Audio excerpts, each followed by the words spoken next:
Hi friends, welcome to Shafina maths. ఈ రోజు ఈ వీడియోలో నేను మీకు టైమ్ అండ్ డిస్టెన్స్ చాప్టర్ నుంచి కొన్ని క్వశ్చన్స్ ని ఎక్స్ప్లెయిన్ చేయబోతున్నాను.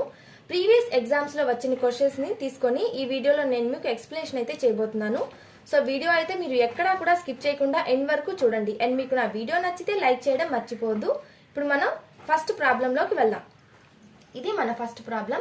The distance between two towns is covered in 7 hours at a speed of 50 km/h. By how much should the speed be increased so that 2 hours of traveling time will be saved? ఈ problem లో ఏమంటున్నారంటే the distance between two towns, suppose A and B two towns ఉంటే వీటి రెండింటి మధ్య ఉన్న distance ని cover చేయడానికి టైము 7 hours పట్టింది అంటున్నాడు. స్పీడ్ ఎంత ఇచ్చాడు? Speed 50 km/h. Two towns A and B అనే టూ టౌన్స్ ఉంటే వీటి రెండింటి మధ్య డిస్టెన్స్ ని కవర్ చేయడానికి అతనికి 7 hours టైం పట్టిందన్నాడు. అండ్ స్పీడ్ 50 km/h అన్నాడు. అయితే ఇక్కడ 7 hours కాకుండా 5 hours కే ఇక్కడ 2 hours of travelling time will be saved. అంటే 2 hours సేవ్ చేయాలంటే 2 hours అంటే 7 hours కి అది వెళ్ళేది కవర్ చేసేది, 5 hours కే కవర్ చేయాలంటే స్పీడ్ ని ఎంత ఇంక్రీజ్ చేయాలి అని చెప్పి మనల్ని ప్రాబ్లం లో కనుక్కోమంటున్నాడు. సో మనకి టైం తెలుసు, స్పీడ్ తెలుసు. Distance is equal to time into speed. 7 into 50 that equal to 350 kilometers అనమాట. డిస్టెన్స్ మనకి 350 kilometers వచ్చింది. సో ఇప్పుడు స్పీడ్ కనుక్కోమన్నాడు కదా, స్పీడ్ ని ఎంత ఇంక్రీజ్ చేస్తే 2 hours మనం సేవ్ చేయగలం అని చెప్పి కనుక్కోమంటున్నాడు. 7 hours కాకుండా 5 hours లోనే ఆ డిస్టెన్స్ ని కవర్ చేయాలి అంటే. So speed is equal to 350 divided by time. ఇక్కడ మనకి 7 hours కాదు, ఇక్కడ 2 hours సేవ్ చేయాలి అంటే మనం 5 hours అనమాట. సేవ్ చేయాలంటే ఎంత స్పీడ్ ఇంక్రీజ్ చేయాలి అని అడిగాడు కదా. So 7 - 2 5, 5 ones 5 70s that equal to 70 km/h. Actual గా మనకి ఆల్రెడీ ఇచ్చింది 50 km/h, స్పీడ్ 50 km/h ఇచ్చాడు. ఎంత ఇంక్రీజ్ చేస్తే మనం 5 hours లో డిస్టెన్స్ అనేది కవర్ చేయగలం అని కనుక్కోమన్నాడు. సో ఆల్రెడీ 50 ఉంది, సో ఇక్కడ మనకు వచ్చింది 70, అంటే ఇంకొక 20 km/h ఇంక్రీజ్ అనేది అవ్వాలి speed. So this is the answer. 20 km/h increase అయితే 7 hours కి మనం కవర్ చేసే డిస్టెన్స్ 5 hours లోనే కవర్ చేయొచ్చు అనమాట. సో మనం నెక్స్ట్ క్వశ్చన్ లోకి వెళ్దాం. ఇది మన నెక్స్ట్ క్వశ్చన్. సో క్వశ్చన్ ఏమి ఇచ్చాడో చూద్దాం. A takes 8 hours more than the time taken by B to cover a distance of 160 kilometers. If A doubles his speed, he takes 3 hours more than B to cover the same distance. The speed of B is. ఈ ప్రాబ్లంలో ఏమి ఇచ్చాడంటే A B కంటే 8 hours ఎక్కువ తీసుకుంటుంది అన్నాడు. ఎంత? 160 kilometers distance ని కవర్ చేయడానికి ఏ అనేది బి కంటే 8 hours ఎక్కువ తీసుకుంటుంది అన్నాడు. ఒకవేళ ఏ గనక తన స్పీడ్ ని డబల్ చేసినట్లయితే అప్పటి వరకు 8 hours తీసుకునేది 3 hours తీసుకుంటుంది అన్నాడు. అయితే బి యొక్క స్పీడ్ ఎంతో మనల్ని కనుక్కోమన్నాడు. ఇక్కడ మనం ఏ బి తీసుకుంటే స్పీడ్ మనకి పర్టికులర్ గా అని ఇవ్వలేదు. ఫస్ట్ ఒక స్పీడ్ అన్నాడు, నెక్స్ట్ డబల్ అయింది అన్నాడు. సపోజ్ మనం ఏ యొక్క స్పీడ్ 1 అనుకుంటే నెక్స్ట్ డబల్ అయింది అన్నాడు, అంటే 2 అన్నమాట. So time is equal to speed is always inversely proportional to time. మనకి స్పీడ్ అనేది ఇన్వర్స్లీ ప్రపోర్షనల్ గా ఉంటుంది టైం కి. అంటే స్పీడ్ 1:2 అంటే టైము 2:1 అవుతుంది అనమాట. అంటే రివర్స్ అవుతుంది. మనకి speed inversely proportional to time కాబట్టి స్పీడ్ మనకి టైం ఇన్వర్స్ అవుతుంది అంటే రివర్స్ అవుతుంది. ఇది మన టైము 2:1 అవుతుంది.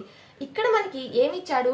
ఫస్ట్ 8 hours పడుతుంది అన్నాడు, తర్వాత స్పీడ్ డబల్ అయినప్పుడు 3 hours పడుతుంది అన్నాడు. వీటి రెండింటి మధ్య మనం డిఫరెన్స్ చూసుకుంటే 1 unit అనమాట. 1 unit is equal to time 2 units ఉన్నప్పుడు 8 hours పట్టింది, 1 unit ఉన్నప్పుడు 3 hours పట్టింది అన్నాడు. So 8 - 3 is equal to 5 hours. So 1 unit is equal to 5 hours వచ్చింది. ఇక్కడ మనకి టైము 2 hours అంటే ఇంక్రీజ్ అవ్వక ముందు అనమాట. ఇది 2 into 5 hours that equal to 10 hours.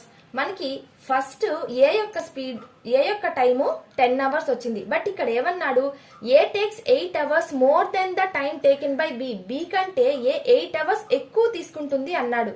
ఇక్కడ మనకి 10 అవర్స్ వచ్చింది. సో ఇందులో నుంచి మనం 8 అవర్స్ ని లెస్ చేస్తే బి యొక్క టైం తెలిసిపోతుంది. 10 అవర్స్ మైనస్ 8 అవర్స్ అన్నమాట. ఎందుకంటే ఇక్కడ 8 అవర్స్ ఎక్కువ తీసుకుంటుంది అని చెప్పాడు కాబట్టి. So that equal to 2 hours. మనకి బి యొక్క టైం ఎంత వచ్చింది, 2 అవర్స్ వచ్చింది.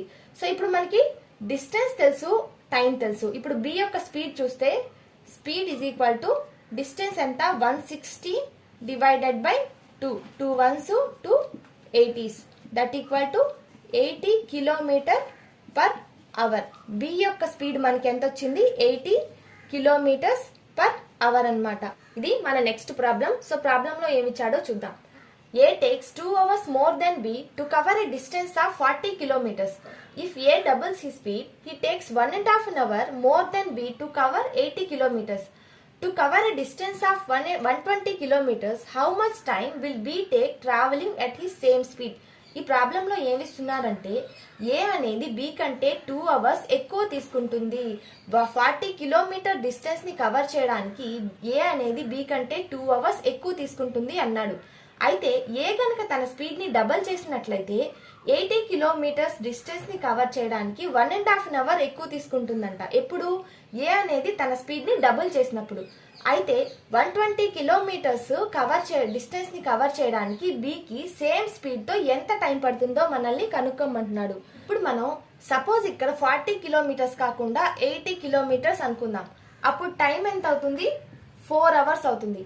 40 కిలోమీటర్స్ ఉన్నప్పుడు 2 అవర్స్ ఎక్కువ తీసుకున్నప్పుడు 80 కిలోమీటర్స్ ఉన్నప్పుడు 4 అవర్స్ ఎక్కువ తీసుకుంటుంది కదా. ఇది ఎప్పుడంటే స్పీడ్ అనేది ఇంక్రీజ్ అవ్వక ముందు. మనం 40 కాకుండా సపోజ్ 80 తీసుకున్నాము, ఇక్కడ 4 తీసుకున్నాం. ఇప్పుడు మనం ఇక్కడ ఏ అండ్ బి తీసుకుంటే ఏ స్పీడ్ ఫస్ట్ మనం 1 అనుకుంటే స్పీడ్ డబల్ అయినప్పుడు 2 అవుతుంది. So time is equal to time always inversely proportional కాబట్టి స్పీడ్ కి ఇది రివర్స్ అవుతుంది. సో టైం ఎంత అవుతుంది, 2:1 అవుతుంది. ఇక్కడ మనం వీటన్నిటి మధ్య డిఫరెన్స్ తీసుకుంటే 1 యూనిట్ అన్నమాట. సో ఇక్కడ మనకి 1 unit is equal to first 4 hours తీసుకుంటున్నాం మనం 80 కిలోమీటర్స్ డిస్టెన్స్ ని కవర్ చేయడానికి. ఇక్కడ మనం స్పీడ్ డబల్ అయిన తర్వాత 1.5 అవర్ పట్టింది సేమ్ 80 కిలోమీటర్స్ డిస్టెన్స్ ని కవర్ చేయడానికి. సో వీటన్నిటి మధ్య 4 minus 1.5 hour is equal to 2.5 hours అన్నమాట.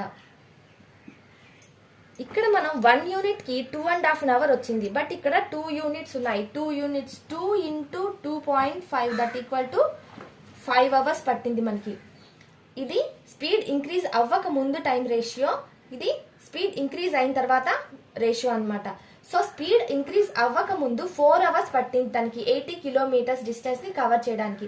ఇంక్రీజ్ అయిన తర్వాత 1.5 అవర్. ఇక్కడ మనకి 2 పార్ట్స్ 5 అవర్స్ వచ్చింది. ఇక్కడ 4 అవర్స్ ఎక్కువ తీసుకుంటున్నారు కాబట్టి 5 minus 4 hours that equal to 1 hour.